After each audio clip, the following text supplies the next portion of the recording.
today's video, we are going to focus on one of my favorite extreme sports, and that is pleasure. If you've been rocking with me for long enough, you know that pleasure is my thing. I think it is a beautiful thing that we need to investigate a little bit more. We need to put a little bit more in our lives. But before we get into that, I'd love to share with you what I am going to be doing in today's video. We are going to do food, hopefully in a very fresh and different way. I am going to be sharing some of my favorite cookbooks throughout the year and using them to make a lovely food vlog like this, and also share my thoughts. And in this video we're going to focus on pleasure. In fact, I have written a blog post about this. Pleasure is so important to me that I see it as medicine. The more I explore pleasure, the more I truly see it as medicine, as something that is very healing, something that is very transformative, something that helps you open certain parts of yourself that can be very painful to open, but with pleasure you can open them with a lot of grace and a lot of comfort and safety, and it doesn't always have to hurt so bad. And when it does, we rely on pleasure to, temper that pain. I will make sure to leave the link of my blog post down below, but I want us to talk about some of the things that I talk about in that post in this video. I had mentioned painful wounds, things that we need to navigate within our emotional, mental, and spiritual landscape in the hope that we can live our best lives. And though I have relied on so many other things to navigate these landscapes, such as therapy, such as journaling, such as self-honesty and accountability, pleasure has also been a very important tool for me to explore the woman that I am today. And it's just taken me down a rabbit hole, a crazy rabbit hole, because I am such a lover of the why. I had to understand why people struggled with pleasure. Personally, I've never really struggled with pleasure, but I have had outside noise tell me to pull back and curtail on my pleasure, to not see it as important, to see it as a waste of time, to see it as something that I have to earn, instead of seeing it as a right and as a part of the human experience. And most importantly, because of the time we're living in, to see it as a tool of healing, to see it as medicine. Now, with that being said, even though there was this outside noise about my consumption of my own pleasure, with growth I have had to reevaluate what exactly pleasure is for me. And one thing I've understood is that we have an immense fear around pleasure as human beings. It's a feeling-based experience, and in turn that means it lies in the realm of the feminine. And we all know how scary the feminine can be. She asks you to feel, she asks you to dive deep into her waters, and she asks you to stop rationalizing everything and just trust something so big and so unexplainable. Patriarchy doesn't like that, does it? It really doesn't. We live in such a masculine driven society. It's all about facts and rigidity, and this is what I know, and feelings are minimized and almost laughed at and not added into the equation of success. Oh, I love that. We vilify feelings and they are not added to the equation of success. Oh, I really like that. We also fear pleasure because it takes us to some really dark places. And these dark places don't necessarily only hold our trauma, they also hold our deepest desires. The things we have denied ourselves, the things we have said, no, I can't have that, or someone told us we couldn't have that. Have you ever thought about that?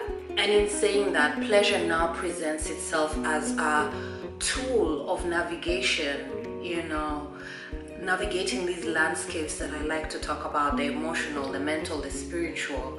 How far are we willing to go within ourselves to truly understand our desires and what roots them, and then to not necessarily indulge in every desire, but to understand which one is good for us, or the roots of certain desires, and understanding how we can now go in pursuit of what is good for us, of what we need at that time. As you mull over what I have just shared with you, let's talk about today's cookbook.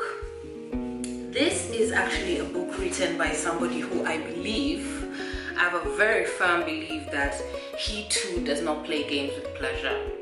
There is a way that Nigel Slater writes about food. He's one of my favorite food writers, and you can just tell it's all about how it makes him feel. It's all about memories and experience and being satiated so well by food he's familiar with, by the playfulness of discovering new food. Nigel Slater is low-key a national treasure. Now, what I really like about this book is that there is a simplicity to it. He starts with a gorgeous prefix, just straightforward, delicious cooking for the times we just want to eat. And in that statement, you can tell the man is all about pleasure. I mean, sometimes you just want to feel good and you need something to get you there quick and fast.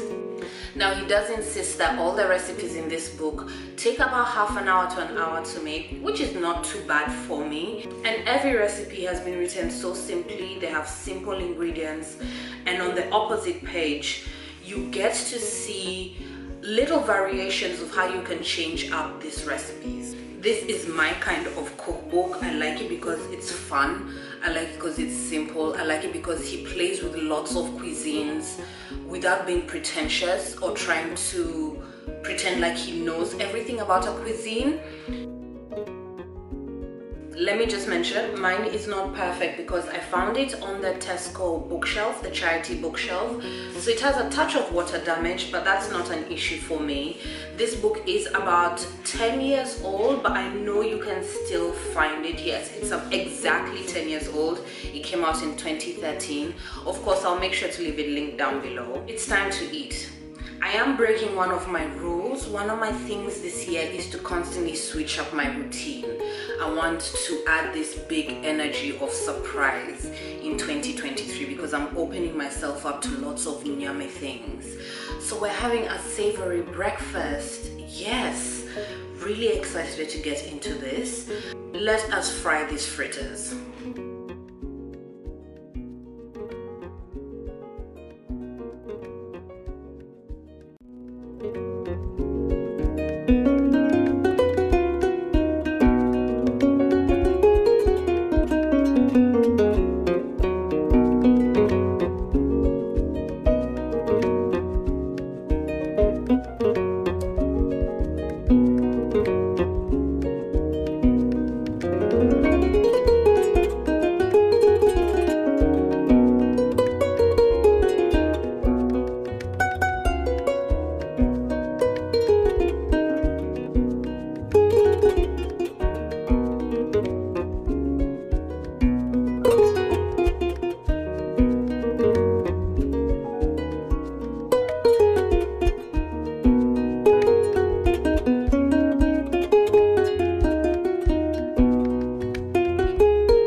Right, let's just talk about what I made. I made root vegetable patties with a spiced tomato sauce. I will say, I'm an African. I like my food spicy. so I doubled the spice ratio in this recipe. I think it's really good. I think it's really good. My only qualm is I think I may have needed another egg to make it a little bit more crispier, but I'm happy. I'm really happy. It is very Moorish. The tangy tomato balances everything out in this dish because carrot and parsnips are quite sweet. I would have made that hotter, but I wanted to stick true to the recipe because I haven't tried it before I start playing with it. Regardless, I like it. That's a really nice breakfast. I'll keep saying this probably throughout the whole video. The simplicity of the recipe really makes it malleable. I mean, if you added another egg into this recipe and deep fried these, this would be like crunchy vegetable perfection right there, with like a spicy ketchup on the side. Really happy with that. I'm going to finish up breakfast, then I'm going to do a bit of work, then we'll see you soon for a cocktail.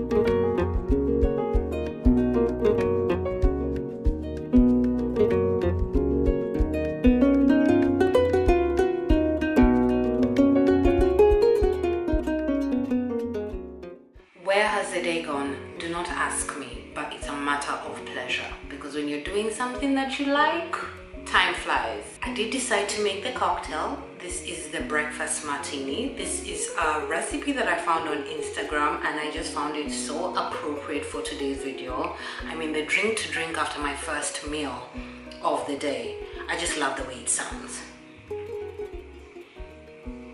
It's a potent little thing, but I absolutely love the addition of marmalade in it. It does something. I will make sure to link the recipe of the cocktail down below. It's from an Instagram post that I found from a bartender that I follow, and I think it is absolutely polite and the right thing to credit content creators. As the day has gone by just a little bit, it is actually very late in the afternoon. I have technically not been able to eat lunch, quote unquote. So what I'm going to do is turn what I wanted to have for lunch into like a light starter for my dinner. I really did like the look of this salad, strawberry and cucumber. It did sound lovely. I'm calling in spring and summer energy. I'm really ready for it to get warm. So this is what I am going with. But as I sip on my cocktail, let's put the entire situation together so when I'm done with this, I can tuck into it.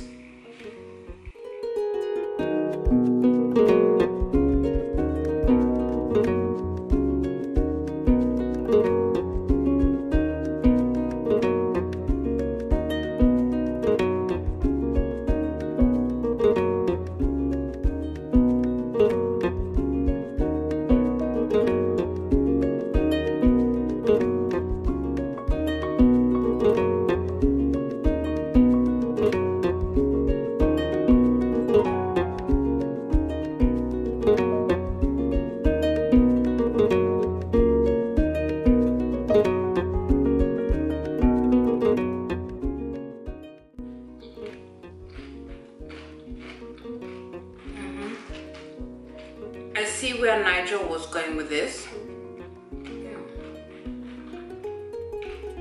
Everything I expected it to be. Fresh, fragrant, just really good.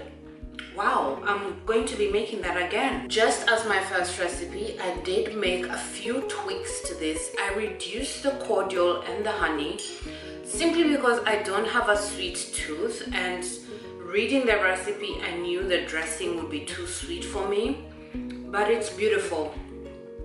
This is something very, very nice. I am having such a good day. It is low-key ridiculous.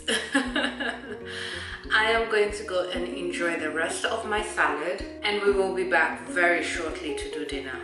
I feel like I have to ramble about this salad a little bit more. It was fantastic. Oh, it was light, it was fresh, it was sweet. It reminded me that summer is around the corner, spring is around the corner. I loved this. I absolutely loved this. This is the perfect thing to serve for so many situations, from brunch to a starter to a main meal, maybe with some smoked fish or any smoked meat, so that saltiness could really work with the sweetness. There is a lot of potential in this salad, my darlings. I loved it. Time to cook dinner. And as we cook dinner, I want to help you tie the threads of the little nuggets I have dropped about pleasure. In the pursuit of pleasure, one has to face everything that I mentioned before. The narratives that we believe about pleasure, how we actually feel about pleasure, how honest we are in relationships about our true needs. Do we know our deepest desires, and are we willing to explore them? Are we also brave enough to see pleasure as an intrinsic part of our human experience, a part that is important to the sum of success?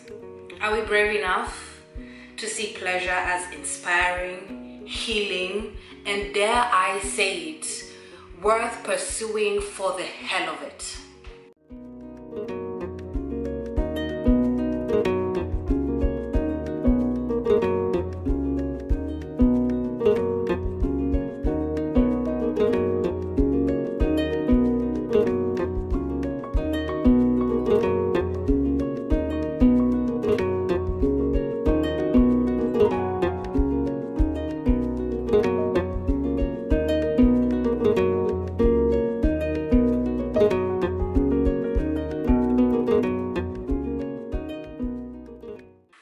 At the beginning of this video, I gave you enough nuggets to have a really good meal, and in that meal, I hope that you are able to see that all these questions, all these little nuggets that I'm dropping along the way, they all lead to change, don't they? And with change comes transformation, doesn't it? And isn't that healing? Today's video is definitely an action of pleasure for me. I absolutely love food. I love being dressed in a beautiful robe and having a gorgeous turban on my head and doing my makeup in a way that makes me look so beautiful, and I smell good as well. And I'll spend the day doing things that I love. I've been working on the laptop, I've been looking after my home, I've had quiet moments, I've had creative moments. It's truly been a day of pleasure. And then to add that on top, it's my birthday month, and it keeps hitting me, the woman that I'm growing into. I keep saying this, but y'all don't get it. I know there's somebody out there that gets it. I didn't know womanhood could have pleasure, because I grew up around a lot of scared women. And I know that because I used to be scared. I grew up around women who I never saw taking pleasure seriously. I never saw them deeply centering themselves from a place of love. And I know this because that used to be me. The fruit does not fall far from the tree. And now I'm this woman. And she's amazing, and I love her so much. And I love her bravado. I love her love. I love her heart. I love who she is. Do you see what pleasure has done for me? It's taken me down a rabbit hole and given me padding to survive that goddamn rabbit hole. Because healing generational trauma is an extreme sport, okay? You need all the padding you can get.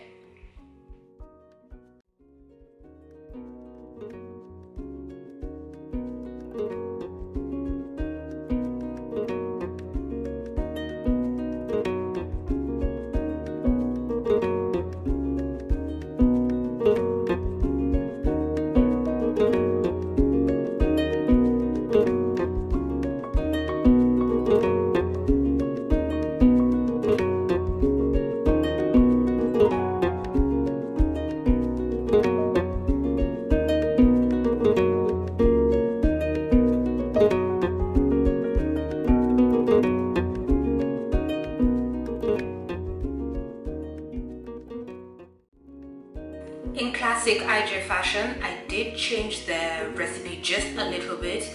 I didn't have chia butter bread, I had soda bread at home, so I decided not to buy any chia butter, and instead of edamame beans, I went with broad beans. I could not be bothered with dealing with pods and etc. I wanted this to be really easy and simple, and broad beans and edamame are quite similar. There is something so beautiful about the simplicity of this dish. I did not expect it to blow my mind the way it is. It is hitting in a way that I did not expect it to. Everything is just shining. The bread, the mackerel, the beans, just everything is making sense. It is such a Nigel plate of food. This is, to me, him on a plate. So goddamn good. It's the kind of dish you serve and people will think you're a genius. Stunning. Now I wish to go and settle down and enjoy this beautiful dinner. Oh, I've got to cook that again.